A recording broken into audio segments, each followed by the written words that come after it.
siempre pendientes de lo que estamos haciendo. Bueno, vamos inmediatamente a recibir a nuestros próximos invitados. La participación de manera plena y en igualdad de condiciones nos hace mejor sociedad. Estamos a punto de escucharte y entender sobre discapacidad junto a la Fundación Calma. Y es así, a las 10 en punto, como siempre, todos los jueves estamos hablando en este segmento tan especial y tan sentido también de discapacidad. Nadie está exento en esta vida de poder pasar por una situación de este estilo, así que siempre tenemos que estar muy abiertos en nuestras cabecitas para saber qué es lo que tenemos que hacer. Hola, Ana María Rodríguez, ¿cómo estás? Buen día, Ani. Hola, Cari, ¿cómo estás? ¿Tenés frío, Ani? Estaba frío. Estás emponchadita. ¿Cómo estaba afuera? ¿Muy frío? Frío, muy frío. Y sí, estamos con 0 grados, imagínate. Sí. Bueno, ¿y cómo ha sido la semana? ¿Mucho trabajo? Un poco. Bien, un poco. Siempre por todos lados. Ani dice un poco. No, yo sé que es tremendo, que no para en realidad. Sí, hemos estado trabajando, pero bueno, vamos bien. Eso es bueno, eso es, me gusta, porque si vamos por un buen camino, como siempre digo a Rigo, que lo caracterizo por ese lado, en la fundación tienen que pasar cosas buenas, y este espacio está ayudando a que muchas personas interioricen y encuentren también respuestas a sus interrogantes. Y este espacio ayuda muchísimo, Ayuda, yo sé que sí. Sabemos que sí, porque bueno, la gente se contacta, así que bienvenida sea, ¿no? Hoy vamos a estar hablando de síntomas conductuales de demencia y también vamos a estar consultando acerca de algo que está, en realidad que hay algo que se está pidiendo, que es una ley de Alzheimer. Así que vamos a hablar un poquito sobre ese tema. Presten atención, sobre todo aquellos que están, atravesados por este padecimiento también, porque es importante contar con el ejemplo de ustedes y todo lo que nos puedan aportar. Nos acompañan el doctor Alejandro Valderrama y la médico psiquiatra Lorena Echeverry Domeño, que ya estuvo acompañándonos en otra oportunidad, Lorena. Así que gracias, Lorena, por volver. Y tenemos mucho para hablar. ¿Cómo va? ¿Cómo andan ustedes? Muy buenos días. Hola, buen día y gracias, como siempre te digo, Ana María, por compartir este espacio de ustedes y que para nosotros es muy útil. Así que bueno, acá contenta para contarles lo que hicimos recientemente. Llegamos, ¿Hubo un congreso en Tucumán? Claro, el fin de semana, jueves y viernes pasado, sábado en Tucumán, fue el encuentro de los grupos ALMA. Nosotros estamos nucleados en lo que se llama RADA, que es la Red de Alzheimer y Demencias de Argentina, y una vez al año nos encontramos todos los grupos para poder compartir lo que hemos hecho durante todo el año. Es un encuentro muy importante porque más allá de lo afectivo, contamos cada uno lo que pudo desde su creatividad hacer para llegar a la gente, y nos sirve para tomar otras experiencias y después reexplicarlas. Así que, felices de que volvimos. Este año fuimos muchos, fuimos 10 de nosotros. Para mí ha sido una alegría enorme. Y este año fue el momento, ha sido muy importante. Nosotros como asociación cumplimos 10 años acá, pero en Tucumán se lanza lo que es la ley de Alzheimer, porque lo que se busca es un plan nacional de Alzheimer para que en todo el territorio se pueda pensar en lo que es la prevención de las demencias. Ahí está. Dame las características del Alzheimer para que la gente se meta en el tema, porque nosotros hablamos mucho, conocemos del tema, pero hay gente que tal vez diga, wow, ¿qué es el Alzheimer?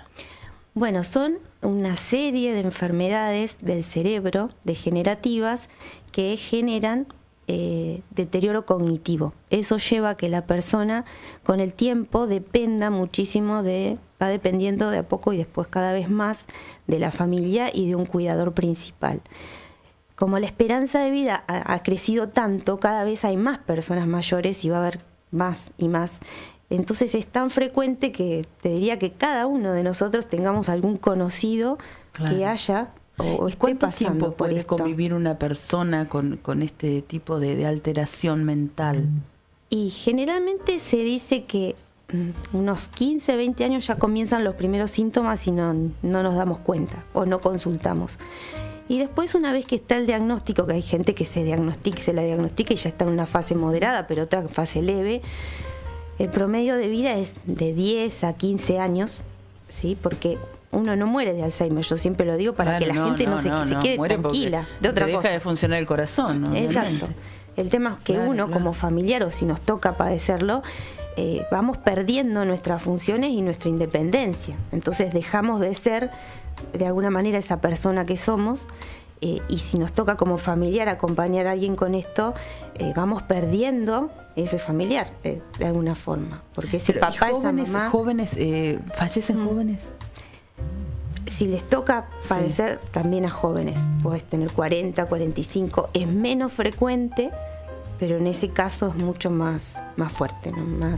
Los síntomas son más importantes y avanzan mucho más rápido. Esas se llaman demencias rápidamente progresivas. ¿Y por qué se puede detectar rápido, Doc, esto? En realidad hay que tener pautas de alarma. ¿Y cuáles serían esas síntomas? pautas? En realidad hay síntomas precoces. Lo primero que aparece en general es un olvido, una queja de memoria, ¿sí? Pero en este sentido es muy importante no entrar en una paranoia del Alzheimer. Porque me olvido algo, no es que te está agarrando Alzheimer. A partir de determinada edad en la vida de las personas, la capacidad atencional, o sea, de prestar atención y de memorizar, va mermando, y esto no necesariamente implica que uno vaya a tener una enfermedad de la memoria, ¿sí? Eso primero para tranquilizar a nuestra población, porque bueno, ¿quién no va a la heladera y se olvidó que iba a buscar, o dónde dejé las llaves? Esas cosas se podrían considerar olvidos benignos, ¿sí? El problema de la memoria empieza cuando ya empieza a haber olvidos complejos, ¿sí? Cuando en vez de olvidarnos una cosa puntual, nos olvidamos ya la secuencia completa, ¿sí? Por ejemplo, yo me olvidé que fui a buscar a la heladera, pero es distinto de olvidarme que fui a buscar algo a la heladera directamente. O ¿te acordás que fuimos a la casa de fulano ayer? Sí. No me acuerdo nada. Distinto es olvidarme que a la casa de quién fui a una casa, a la casa de fulano. O sea, cuando ya las secuencias son completas es cuando tiene que empezar a preocuparnos. Y que ¿sí? eso es un problema neurológico, claro, ¿no es cierto? Pero que es como que se te van muriendo las neuronas, ¿cómo es? Tal cual. O sea, en realidad se da lo que subyace en la pérdida de memoria es una pérdida de neuronas. Las neuronas son las células de nuestro sistema nervioso central y se van perdiendo. Puntualmente se pierden por dos caminos, ¿sí? O porque la neurona se enferma, adentro de ella empiezan a fallar algunos mecanismos y se acumulan unas sustancias adentro que se llaman proteínas, y ese acúmulo de sustancias llevan finalmente a que estas neuronas se vayan muriendo. Eso es lo que se llama enfermedades neurodegenerativas. Una de ellas es el Alzheimer, que es por lejos la más frecuente. Y otro mecanismo es que las arterias, o sea que son los vasos que llevan sangre a estas neuronas para que se nutran, se comiencen a cerrar y consecuentemente se mueren las neuronas que estas arterias irrigan, que es lo que se conoce como deterioros cognitivos de origen vascular. Y tienen mucho que ver. ¿Cómo hacemos para que esas cosas no pasen? ¿Cómo podemos prevenir? Bien, y de la mano de esto, pensando en esas arterias que se cierran, lo que más efectivo resulta para prevenir o para retrasar el inicio de estos problemas es tener una vida sana desde el punto de vista global. O sea, una buena alimentación, controlar los factores de riesgo como la hipertensión arterial, el azúcar alta en sangre. ¿La glucosa? Sí. La diabetes o el azúcar alta en sangre es uno de los factores de riesgo para deterioro cognitivo. Controlar los lípidos en sangre, ¿sí? Básicamente los mismos cuidados que uno tiene que tener para su corazón, tiene que tener para su cerebro, sumado a tratar de andar lo más livianito posible de emociones, cosa que es un poco complicado en nuestra sociedad actual. Bueno, sí, eso te iba a decir. Nosotros somos muy emocionales. De hecho, vivimos a 100. La mayoría de las personas viven a 100 todos los días. Y las emociones encontradas por muchas cosas. Es que somos patológicamente perfectos para ir caminando al Alzheimer. Y el estrés también. No vamos a ir caminando. No me asustes, por favor. No, por supuesto. Dame todos los tips para evitarlo. Obviamente, los tips para evitarlos: una vida saludable, ¿no? En términos de alimentación, ejercicio físico, ¿sí? Buscar relativa salud emocional, y sobre todo estimular nuestra reserva cognitiva, que acá Lorena le puede hablar un poco de la reserva cognitiva, eso, ¿sí? Que es lo más importante puntualmente desde el punto de vista cerebral, que es generar un gran almacén de recursos cognitivos en nuestro cerebro. Bueno, ¿qué es eso? Me gusta esa palabra, la del almacén cognitivo, está bueno. Bueno, Ani, ¿tenés alguna pregunta mientras tanto? Estaba pensando, la gente por ahí confunde esto, podríamos decir que aplica a la salud mental, ¿no es cierto? El Alzheimer. Porque la gente confunde salud mental con discapacidad intelectual, el Alzheimer. No es así, es salud mental, ¿no? ¿O no? ¿Cómo es? La salud mental es un concepto, es un marco teórico, es un paraguas que engloba dentro de lo que se considera salud, que es el completo bienestar emocional, físico y social, está incluida la salud mental. Obviamente la persona que tiene un deterioro cognitivo tiene determinadas afectaciones que impactan en su salud mental, desde lo estrictamente orgánico o físico o médico, desde que se enferma el cerebro y esto tiene una repercusión en su conducta, en sus emociones, hasta la repercusión que esto tiene desde lo social, ¿sí? Porque el deterioro cognitivo es un problema de salud que no solo afecta a quien lo padece, sino que afecta a su entorno. ¿Por qué? Porque la persona, empieza a perder su autonomía. O sea, es una persona que empieza a depender de un tercero. Y al depender de un tercero es donde se genera la afectación de lo social, ¿sí? Porque es una persona a la que hay que cuidar. ¿Y cómo cansa el tercero también? ¿No? ¿Tiene cura el Alzheimer, no? No, por el momento no tiene cura. O sea, es una enfermedad que lo que buscamos con los tratamientos es retrasar su progreso, ¿sí? En este momento en Estados Unidos se ha desarrollado algún tipo de nueva droga que sería más efectiva en frenar esta enfermedad de la neurona, pero bueno, todavía son todas fases muy experimentales.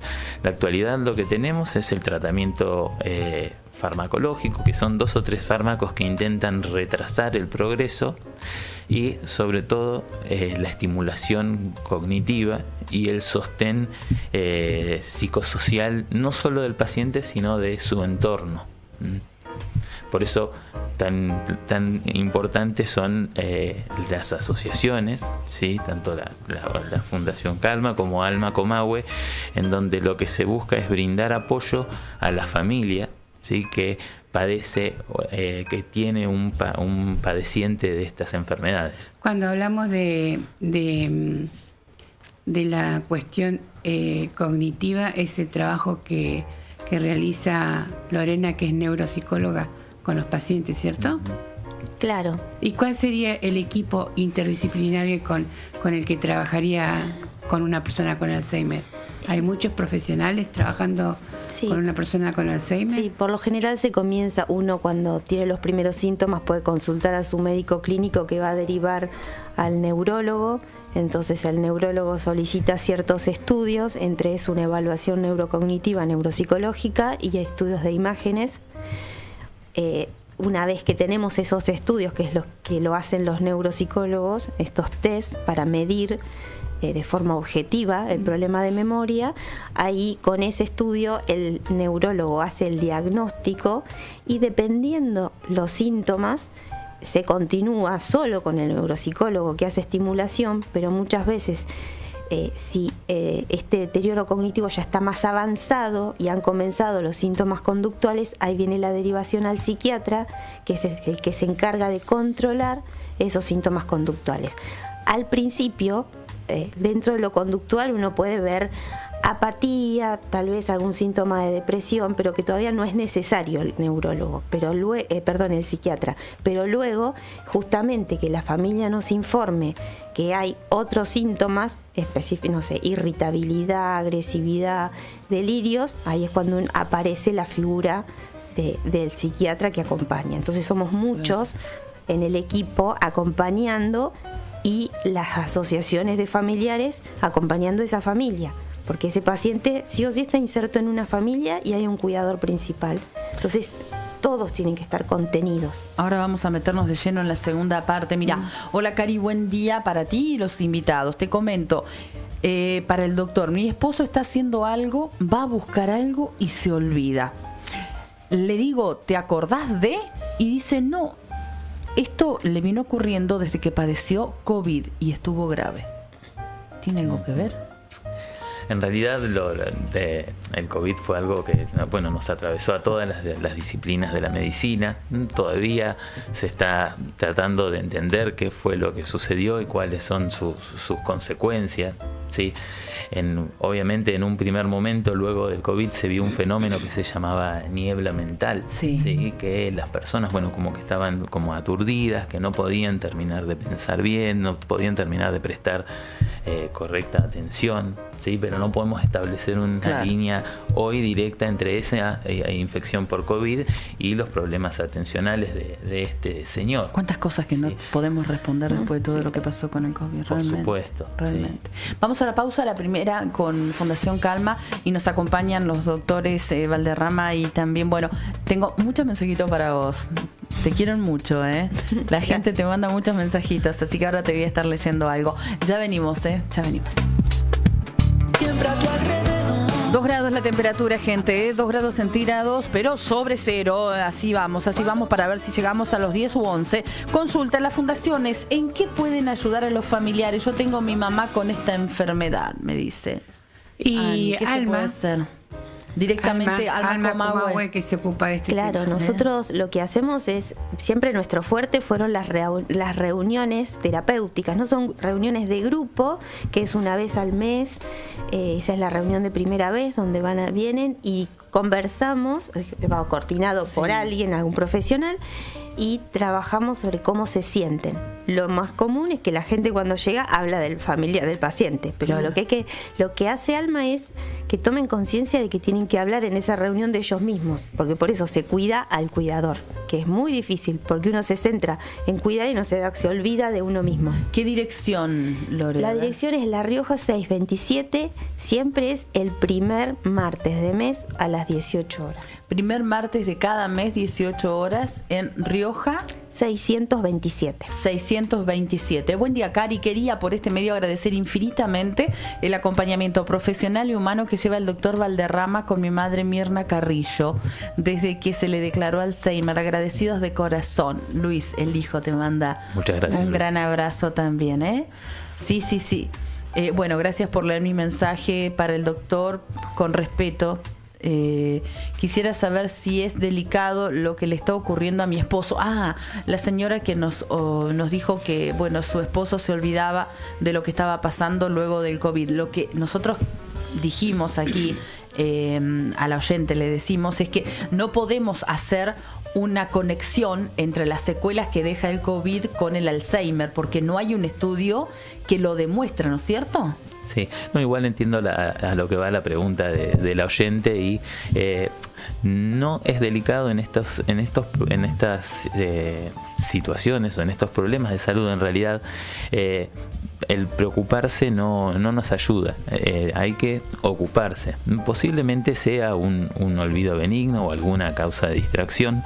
Lo primero que obviamente tenemos que hacer, si tenemos algún tipo de duda, es consultar a un profesional, y lo que yo siempre transmito en las charlas es que no tiene que ser un profesional especializado, simplemente al profesional de salud que más cerca tengamos de nuestra casa o a nuestro alcance, ya sea en el centro periférico, en la salita, en el hospital, nuestro médico clínico, a alguien que pueda asesorarnos sobre olvidos benignos y olvidos malignos. ¿Qué es un olvido normal y qué es un olvido patológico? Para eso no hace falta ser especialista, simplemente ser un profesional de la salud que nos asesore sobre esto y nos pueda orientar un poquito más. ¿Qué es memoria selectiva? Nos preguntan.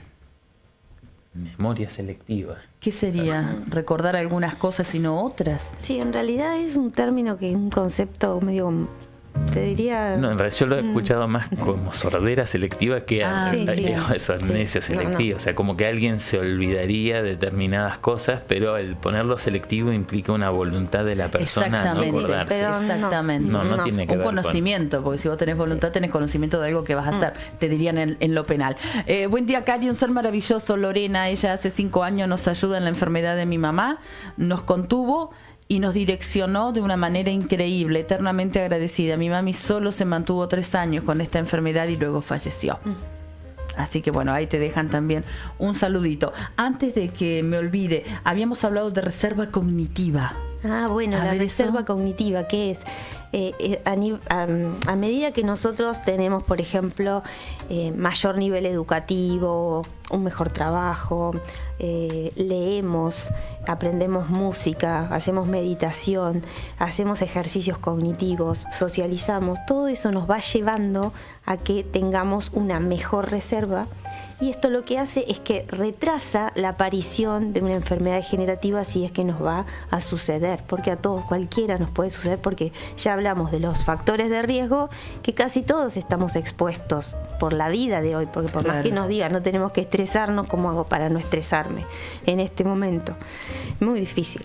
Pero la manera de contrarrestar eso es que yo tenga una vida con más reserva, más enriquecida. Entonces, que no solo trabaje, sino que además me tome mi tiempo para leer y leer de otra cosa, para aprender un instrumento, para aprender un idioma, todo lo que enriquezca y que mi cerebro tenga más conexiones. Porque si yo solo me dedico a una cosa... Eso hacerlo antes de llegar a esto, desde ¿no? que somos chiquitos.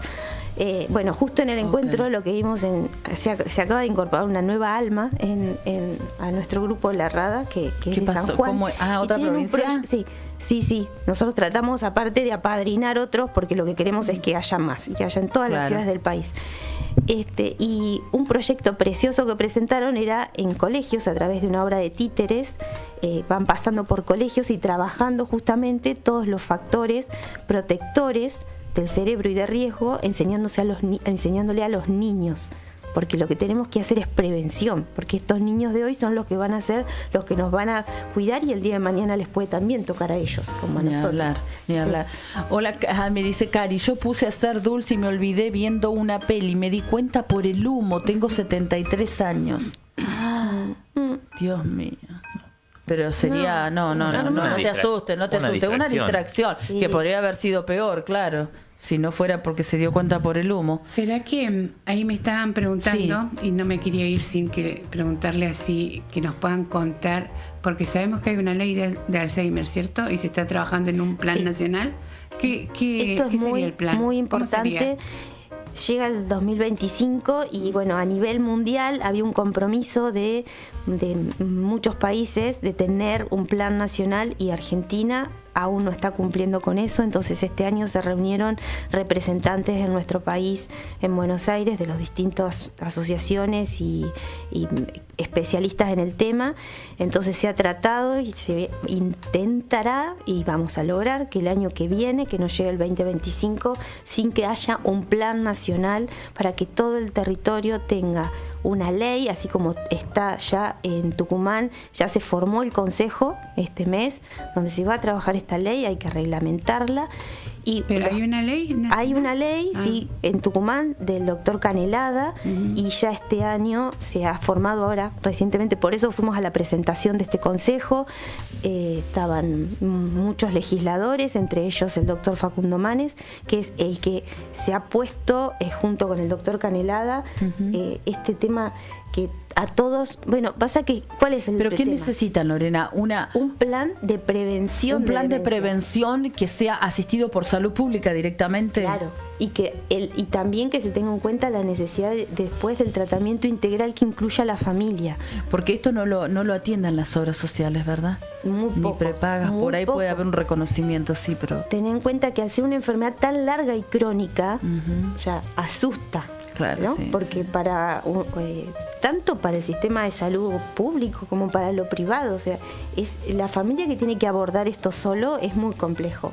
Pero igual lo que hay que tener en cuenta que esta ley no es que buscamos que pensemos y nos asustemos en el gasto que va a generar, porque si no mañana no la va a votar nadie. Claro. El tema es apuntemos a la prevención. Se puede hacer un montón de cosas desde los niños, desde el jardín. Sí, entonces bueno, apunta a eso, hay que trabajar Hay dispositivos. países que se han profesionalizado en esto y han puesto de manifiesto esto para bajar el nivel, por ejemplo, de Alzheimer en su gente. ¿Saben de eso? Sí, por supuesto. Lo que pasa que, bueno, estamos en Argentina, va mucho más despacio, pero lo importante es que estamos muy conectados todos. Ahora yo tengo mucha confianza que esta ley se va a hacer realidad. Pero Me en emociono definitiva, porque ¿se puede mi vida prevenir es- el Alzheimer? sí. ¿El Con, qué, Ani? El Alzheimer, ¿se puede prevenir? Claro. ¿El genético? Claro, sí, sí, sí. hereditario o no? En realidad se puede básicamente retrasar su aparición, ¿sí? Y prolongar la calidad de vida, ¿sí? A través de una vida saludable y un aumento de la reserva cognitiva, hasta en tanto, bueno, la ciencia nos brinde algún tratamiento para poderlo frenar definitivamente. Sí. Que vos tengas tu papá que tenga Alzheimer no significa que vos seas poseedor de Alzheimer con los años. No hay una herencia Claro. lineal, o sea, funciona como un factor de riesgo más. Exacto. Como cualquier otro factor de riesgo, si yo tengo a alguien familiar con un padecimiento y yo tengo que fortalecer mi prevención, o sea, hacer todo lo posible para disminuir el riesgo de que esto ocurra. Entonces le podríamos dar a la audiencia algunos tips antes que ustedes se vayan de hábitos saludables como a manera de prevención. Sí, ¿no? por supuesto. Cari, ¿podrías repetir el lugar y la hora donde se reúnen por las charlas de Alzheimer? Primer martes de cada mes a las 18 en Salta. No, en La Rioja. La Rioja. 627. Y en las redes sociales también, ¿no? Sí, en las redes sociales. Instagram. Sí, tenemos Instagram, web y Facebook que se llama Alma. Todo es siempre Alma, web. Alma Comahue. Nos van a dar unos tips para... Antes que nada, no Ana, hay, ¿no? Sí, hay, por ¿Hay? supuesto, Sí, pero hábitos volviendo al tema saludables. de la discapacidad, sí, que tiene mucho que ver con la fundación, importante para las familias que comienzan a atravesar esta historia de un problema cognitivo, que aceleren los trámites con su médico de cabecera, su médico tratante, para incluir a su familiar dentro de los planes de discapacidad de cada una de las obras sociales, porque esto, empezando de manera temprana, genera un gran ahorro de costos para las familias. Perfecto. Y esto se lo puede hacer hoy, obviamente. Claro, yo hacía hincapié porque recién me preguntaban, decía, si tenemos hábitos saludables, comemos sano. Eso todo lo dijo al eso principio, sí. claro, Los sí, hábitos saludables, el deporte, la lectura es fundamental, es muy buena. Y la socialización. La socialización. Eso es lo más importante. Las Por eso la personas con pandemia fue Alzheimer tan... pueden acceder al certificado único de discapacidad. Sí. Sí, sí, Ah, bien. Está tratada como discapacidad. sí. Es como discapacidad. ¿Cómo sería? ¿En qué Cuando- cuadre sería? Cuando hablamos de demencias, no es solamente causado por Alzheimer, puede ser por un ACV, por un daño vascular, por microinfartos, por enfermedad de Parkinson. ¿Sí? Entonces, todas estas enfermedades son enfermedades del cerebro que llevan a la demencia. Entonces, las personas con los estudios correspondientes pueden solicitar el CELCUD y se les da. Bien. Sí. Mira, para ir cerrando, dice Cari, estoy diagnosticada con Parkinson, tengo 50 años y mi pregunta es si también con el tiempo podría padecer Alzheimer.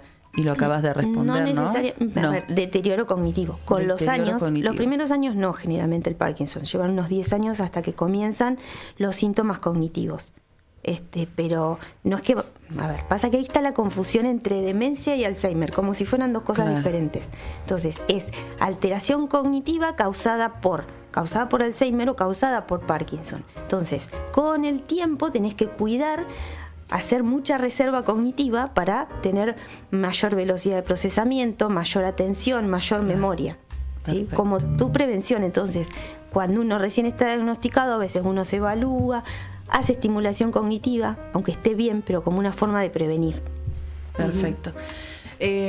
Bueno, Alejandro Valderrama, muchísimas gracias por haber venido. La verdad que nos sacaste muchas dudas. La gente se va a quedar acá con algunas preguntitas porque, bueno, no me dan más los tiempos también. Y Lorena, como siempre, gustazo de que vengas aquí acompañando a Fundación Calma con Ana María. Por supuesto. ¿Te quedó algo en el tintero, Ani? La actividad del martes, Doc. A ver, dentro de Alma Comahue estamos haciendo una serie de... A las charlas, el ciclo de charlas. La charla del próximo martes es sobre problemas conductuales en el contexto del deterioro cognitivo, que tienen un abordaje en el 90% de los casos no farmacológicos, que depende de las pequeñas intervenciones que pueden hacer los familiares o los cuidadores, ¿sí? O la comunidad, para mitigarlos y mejorarlos. Ahí está. La verdad que muchísimas gracias, como siempre. Ani, gustazo. Todos los jueves a las 10 estamos aquí.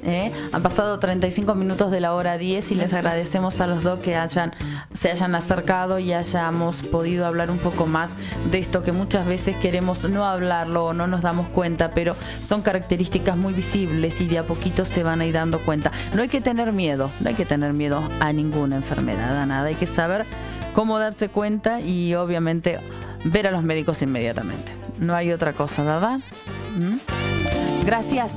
Ya seguimos porque tengo el programa, chicos, tapadísimo de cosas, como siempre. 36 minutos pasaron de la hora 10. Estamos con 2 grados centígrados de temperatura en estos momentos. Tengo muchísimas imágenes que me están mandando ahora. Vamos a ver si las podemos recopilar, ¿sí? Y vamos inmediatamente a hablar con el doctor, el doctor Morales. ¿Cómo estás, mi querido? Hablar un poquito de la viruela de mono, porque también es otro de los temas que nos tiene como locos de un lado al otro, y me parece como que nos estamos asustando, nos estamos desinformando respecto de esa situación. Doctor, buen día. Hola, buenos días. ¿Cómo estás? Bueno, ¿cómo está la situación acá en la región? Porque luego del confirmado caso que se dio en la ciudad de Chipoleti, en Río Negro, es como que muchos empezaron a tener mucho miedo de los lugares donde venían y qué es lo que está pasando con esta enfermedad. Sí, bueno, es una enfermedad que se conoce como viruela del mono, pero se trata de cambiar el nombre a una cosa un poco más rebuscada, que es viruela sísmica. Exacto. Es un virus, vieron que existía la viruela humana. Es una enfermedad que se erradicó del planeta gracias a la vacuna. Este es un virus muy parecido, pero que afecta a simios. Y hasta se empezó a conocer en la década del 70, o sea que antes no se sabía. Y es uno de estos casos que se transforman, enfermedades que se transforman, que vienen desde los animales al hombre, o sea, que se llaman zoonosis. Y la mayoría de las veces que pasan estas cosas es porque nos metemos en lugares a donde no deberíamos estar. Y claro, ¿y cómo lo contagiamos entonces? Porque siempre hay, muchas sospechas de las cuestiones sexuales. Sí, eso es porque el escándalo vende más. Sí, originalmente es una enfermedad que se origina en el centro de África por el contacto de los habitantes con los monos, porque inclusive ahí se comen. No es que los tienen solo de mascotas. Entonces, a partir de ahí, algunos humanos empezaron a adquirir la enfermedad. Como esto se transmite, digamos, el primer alerta que se dio en el 2022, capaz que algunos se acuerdan, y originalmente se proponía que el contacto tenía que ser muy estrecho para que hubiera contagio, y el virus básicamente está en las ampollitas que provoca la enfermedad. Ay, sí, en la Argentina los primeros casos fueron en el 2022 y hasta la fecha se han registrado 1.160 casi. La mayoría fueron en el 2022, algunos menos, 120 y pico en el 2023, y en el 2024 van 8 casos notificados nada más. La mayoría de las personas tienen antecedente de viaje, o sea que no hay circulación autóctona del virus, no es que está circulando virus de la viruela símica en la Argentina, sino que hay casos y la mayoría tienen el antecedente de que viajaron, otros todavía se siguen investigando, son muy poquitos. Y es verdad que hay un caso en Cipolletti. Claro, exactamente. Pero no tengo información puntual de cada caso en particular a qué se debe, y aparte tampoco se puede decir. Ahora, uno que busca, ¿no? Y es obviamente meticuloso en la información para conocer un poco más y ahondar en detalle sobre esto, bueno, me encuentro con que es sumamente contagiosa, tan solo con tocar o explotar estas ampollitas. No es tan contagiosa, porque si no estaría desparramada en la población. Justamente para tranquilizar a la gente hay que decirle que no es muy contagiosa. Gracias. Necesita necesita un contacto estrecho, y lo que se describió en esta variante nueva, en esta cepa nueva del virus que está circulando, vieron que los virus mutan, cambian, entonces pueden ser distintos al anterior. Se vio que probablemente sea más contagiosa que la anterior, eso no quiere decir que sea muy contagiosa, pero más contagiosa, y que puede ser que se transmita a través de vía aérea y a través de algunos elementos, uno le dice fomites, que pueden ser cosas que uno toca. Se puede transmitir, pero como esto es muy reciente, vieron que la alerta de la Organización Mundial de la Salud fue de hace 3 días.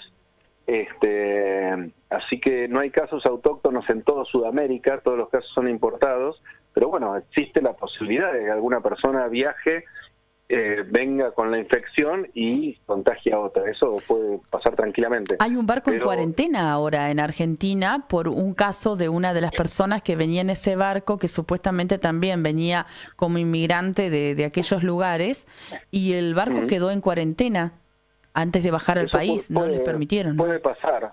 Sí.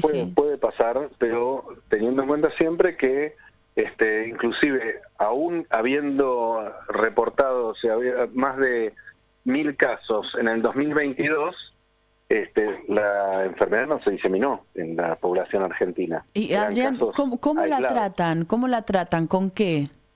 No tiene tratamiento, es solo los síntomas. En general es una evolución benigna, tarda más o menos entre 7 y 10 días el cuadro clínico, que es malestar general y esas ampollitas tan feas.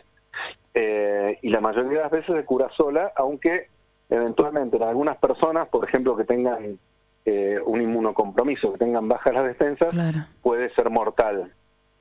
¿Con alguna patología decís? Que tenga algo que le baje las defensas, que por lo cual uno no pueda controlar la infección por el virus. La viruela humana, que no existe más, también era una enfermedad benigna que se contagiaba a todo el mundo, pero bueno, cada tanto había alguna persona que podía traer mala suerte y podía morir. Así que la posibilidad está, pero no hay que asustarse por esto. Tenemos que preocuparnos por un montón de otras cosas más. Hay que estar informado, pero qué sé yo, hay aumento de casos de tuberculosis, aumento de casos de sífilis, aumento de casos de HIV. Esas son realidades, no son especulaciones. Nos tendríamos que preocupar mucho por lo que tenemos. Cuánta verdad que tenés ahí, que decís justamente con estas cosas. Ahora, si te da el picazón, sí, ¿viste? Y si te da picazón, porque eso sí que pica bastante por lo que me decían, que tenés el polvito, el talquito ese que se ponía antes, no sé si todavía existe. Sí, eso se puede poner, sí. Piracalamina, esos productos para que no piquen se pueden poner. Y básicamente las personas, como esto se transmite fundamentalmente por lesiones, las personas tienen que estar separadas de otras personas. Pero bueno, yo por ahora no me adaptaría demasiado. Sí, estar informados, y el principal, la primera pregunta que uno tendría que hacer a una persona que tiene alguna ampollita es si viajó a algún lado, si viene del exterior, inclusive si viene fuera de Sudamérica, o si estuvo en contacto con alguna persona que haya viajado y estuviera enferma o haya viajado fuera de Sudamérica. No hay circulación en Sudamérica del virus. No está circulando, son todos casos importados. Así que, con esa es la primera pregunta que hay que hacer. Porque si no, las personas no tienen ese antecedente, lo más probable es que lo que tengan sea otra cosa mucho más común, mucho más frecuente. Bueno, ¿y están preocupados que por el aumento de casos de sífilis acá en la provincia?